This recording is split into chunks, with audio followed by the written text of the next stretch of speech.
Big g'day and welcome to another edition of RDFNL TV. My name is Yeendy. I'm joined by one of the best journos in the business, the Unsung Hero Award for 2018. We've got Tara Murray jumping on board. We're talking the Bombers. Some great things happening with that club. It is. I was going to say both sets of Bombers. Both of us being Essendon supporters Yeah, exactly. as well. You go the red and black. But in this case, we're talking about Riddell. So Riddell's been one of the more interesting clubs within this off-season. So we've seen couple of players in, a couple of players out, and they're going to have co-coaches for next season as well. So Jamie Elliott is staying on board, but you've got Justin Belville, who is going to step up and be co-coach. So Justin was the under-19 coach this year. And look, you look at that, you go, a lot of their side is under-19s or younger players. So he's dealt with a lot of these boys before. He knows what they sort of do. So you add both him and Jamie, and that adds a little bit more experience and to that coaching panel, and that might be able to help them go that one step further. Absolutely. And Juzzy is a multi-premiership player. With the Bombers in years gone by. For those who did see him in action, he did sport the long dreadlocks, wearing the long sleeve in the number 25 jersey. Pretty well recognised, one of the most recognisable figures of particularly my time growing up through senior footy in the noughties. Just seeing him run around on a wing and just carve it up. He's an outstanding footballer, and his young son Tommy is carving out a nice career at senior level as well. It is. He's one of those young players that we've spoken about the last few years who has stepped up from juniors to seniors and had those opportunities in the senior side. So he's coaching his son. He's probably did a little bit at 19s, now coaching seniors. So be interesting. They've got that young group, and that's the core for that team. They're going to continue to build, continue to give those young guys opportunities. They have lost a few guys, and look, speaking with Justin, he said probably the key for them, they need to get a little bit fitter. He said they probably won't change their game plan much, but they just need to get a bit fitter. Let's talk about the outs, and I'll be honest, I'm probably not surprised with these outs sort of departing, given that the club they're going to is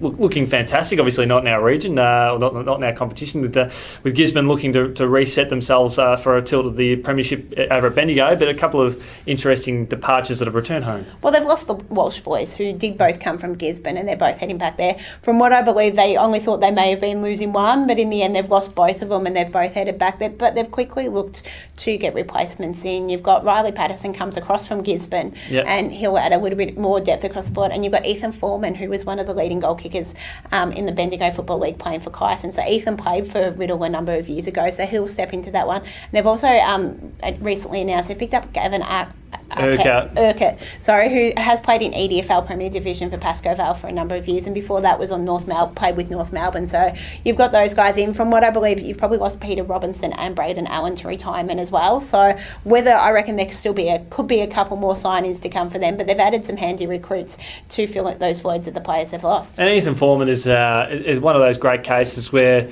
he wanted to return back to Kyneton because they'd started to get their senior team up on the go, and the club turns around and goes, you go with our best wishes. And I think that's really exciting, what we want to see with football. And you're most welcome to come back anytime, and he's taken up that offer. And a lot of clubs do that. I know, obviously, we were talking about Melton Centrals earlier in the week, and they put on their Facebook, they say, thanks Cooper, we appreciate, you're welcome back anytime. If you let those players go off and possibly play, and even at that higher level, the Bendigo Football League naturally is higher than the RDFL, you get them back, they might want to come back in times, and that's what they've sort of done, and they've gone and done that to be part of their football department. And they've got Chris Meacham stepping up as their reserves coach. So you've got it was a premiership coach at Sunbury Kangaroos, was co-coach with Jamie Cuff there, and Meach was a Riddell player before that, and I think played in at least one, if not a couple of premierships out there as well. So did he coach the reserves as well? Quite possibly, yeah. So you've got someone who has had a lot of involvement out there. So you've got him back involved as well. So there's a lot of excitement. They're getting people back to the club, not just players, but on the off-field side as well. I do like the rivalry between the Meacham boys, because Wayne, who was synonymous with the Sunbury Kangaroos, is the reserves coach over at Gisborne. So I could sense there'll be a little bit of rivalry, but in the separate competitions, who will be the better reserves coach this year. And the way the Bombers are going, I wouldn't be surprised if Chris gets the top one. It'll be quite interesting. I don't think they've coached against each other. They coached at the same club for a number of years, because Chris was senior and Wayne was reserves, and then Wayne spent a little bit of time at Sunbury Lions before going to Gisborne. So Gisborne, you could say, will be interesting. They've got a little bit more depth, obviously, with the Walsh boys coming back, Casey Somerfield.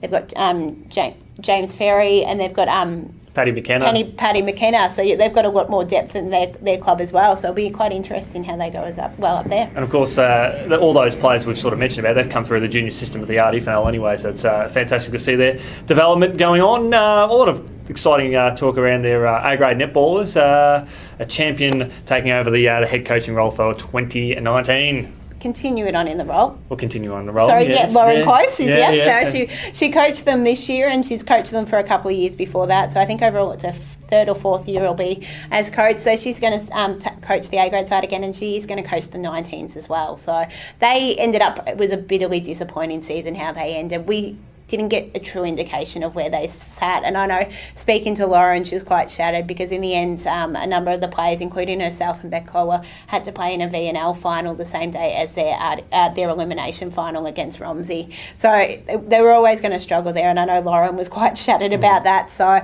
it'll be interesting. I think they'll look to make sure that that doesn't happen again this year. They don't want that same issue. They want to be able to fire come finals time. They are probably one of the first clubs to announce a netball recruit. They did put on their Facebook that they have signed Melinda Luke, who comes across from Gisborne. So Melinda's been a key part of Gisborne's grand final run this year, and she's in that defensive end, so she can play sort of across the three defensive spots: your wing defence, your goal defence, and your goalkeeper. And I think she's been part of some VNL programs as well. So she's pretty young, and she fits in with that what Riddell have been looking to do, and is bringing some of those younger players through. So she sort of fits in with that mould. She certainly does, and I could sense Riddell. It's probably not so much of a rebuilding phase, but really working on developing those younger players, which they did successfully in 2018. It's like what we see in any sport. You give the young players an opportunity, and then the following season they start to show a bit more experience and class. Well, they sort of showed that in 2017 when they didn't play finals, but it was a complete rebuild. It was getting those younger players through, and they continued to do that. They added a little bit more experience last year, obviously with Lauren coming back and Beck Colwell going in that shooting circle. But for them, it's continuing to bring those young girls through. Kira Baldwin's one. Mika Johns is another who have got opportunities and absolutely thrived at that level. Yeah, it's definitely looking good. And from a committee perspective, we've got Andrew Power, who was taken over from Chris Banks as the president of the club. I think it's fantastic. Runa's done a lot of great things for the club in the past, and Banksy's done a tremendous amount of work in that role as well. It seems like one of the key things that Riddell does lead in the community is for the hard work their committee has done. So they're one of the big drivers in the community across the Macedon Ranges for all the work that committee has executed, and I think it's fantastic what they continue to do. It is, and they keep showing that they're thereabouts in every single grade each year. Absolutely. Well, that has been a bit of an insight into Riddell in the off-season. Tara, thanks so much for joining us, and we look forward again to seeing how the Bombers go ahead of their 2019 preparations.